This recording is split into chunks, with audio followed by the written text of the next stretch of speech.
balik Pergi kepada pagi 21 bulan Jun 2017. Masa mengemas almari bilik anak pasangan tu, Kasana terjumpa pasport dia. Selama ni dia tak tahu pun dekat mana pasport dia disimpan.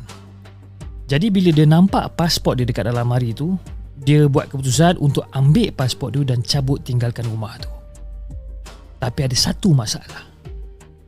Chin dan juga Chia ada dekat dalam rumah tu.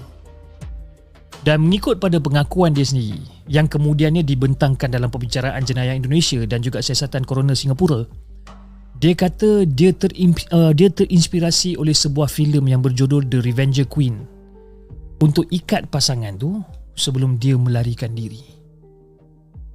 Plan dia akan ikat dia orang, ambil barang-barang berharga dan cabut sebelum orang lain datang jumpa. Terinspirasi oleh filem Okey. Terinspirasi oleh filem. Tapi tak jadi macam tu pun. Kasana pada tu dia mulakan dengan Chia. Chia masa tu tengah tidur dan baring mengiring dekat atas katil. Belakang tu menghadap kepada si Kasana ni. Dia tampalkan pita pelekat dekat mulut Chia. Lepas tu dia ikat tangan dan juga diikat kaki dia menggunakan tali rafia. Jadi si Chia ni terjaga.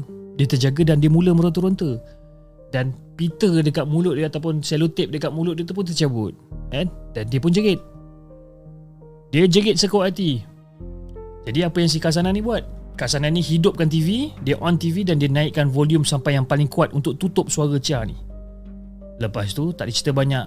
Dia jab muka Chia, dia tumbuk one time lah. Tapi si Chia ni dia tak berhenti meronta. Kulit dia dah mula terkoyak, darah dah keluar.